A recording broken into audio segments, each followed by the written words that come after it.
Ini lagi ada yang baru ya. Akhir-akhir ini banyak banget channel-channel yang kena strike atau kena teguran dari YouTube. Ada konten yang terlihat aman-aman saja, tapi sebenarnya melanggar pedoman komunitas.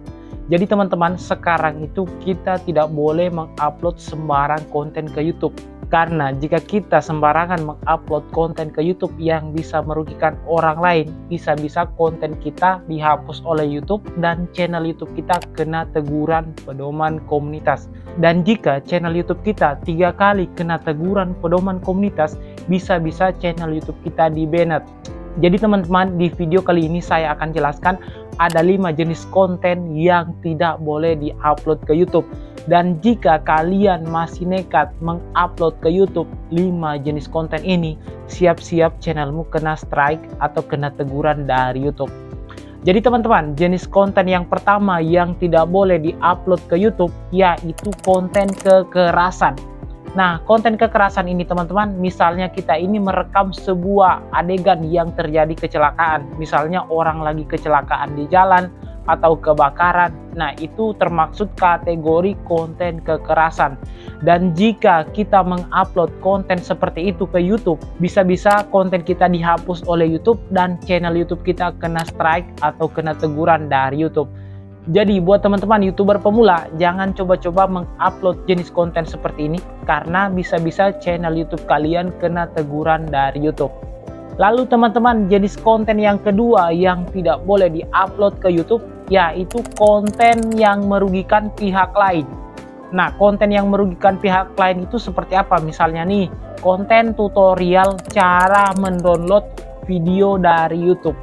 Nah, konten seperti ini teman-teman, saya sendiri juga pernah membuat konten seperti ini.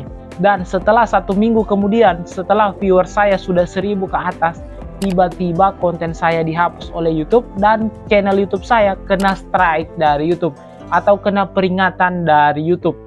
Nah, konten seperti ini teman-teman, setelah saya cari tahu, ternyata konten ini merugikan pihak YouTube. Jadi pertanyaannya, YouTube itu ruginya di mana? Jadi teman-teman, semisal nih orang sudah tahu bagaimana cara mendownload video dari YouTube lalu dinonton secara offline. Nah, jika orang mendownload video dari YouTube lalu mereka menonton secara offline teman-teman, itu artinya YouTube tidak punya penghasilan. Karena penghasilan dari YouTube itu yaitu iklan yang tayang di video kita. Nah, jika orang menonton secara offline teman-teman, otomatis YouTube ini tidak mempunyai kesempatan menayangkan iklan di video yang kita download tadi. Jadi otomatis pihak YouTube ini rugi ya teman-teman. Nah, misalnya juga nih teman-teman, kita membuat konten misalnya cara download lagu dari YouTube. Nah, konten seperti itu juga teman-teman bisa merugikan pihak YouTube karena sama halnya dengan konten tutorial cara download video dari YouTube tadi ya. Jadi teman-teman, buat kalian yang membuat konten tutorial misalnya cara download lagu dari YouTube, cara download video dari YouTube, sebaiknya kalian jangan membuat konten seperti itu. Nah, mungkin kalian ada pertanyaan kan, tapi Bang, saya melihat di YouTube banyak banget konten-konten seperti itu. Nah, memang banyak konten seperti itu teman-teman, tapi itu bahaya teman-teman.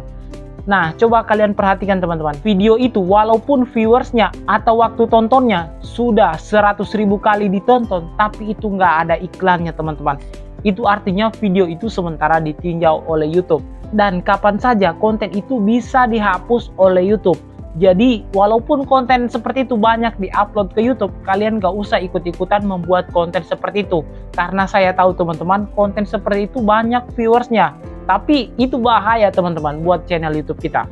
Lalu jenis konten yang ketiga teman-teman yang tidak boleh kita upload ke YouTube yaitu konten yang memasukkan informasi pribadi orang lain di dalam video kita. Nah, misalnya nih, kita membuat video lalu kita memasukkan nomor telepon atau nomor WhatsApp di dalam video tersebut tanpa ada penjelasan kalau itu untuk jualan. Dan konten seperti itu teman-teman, itu melanggar aturan PII.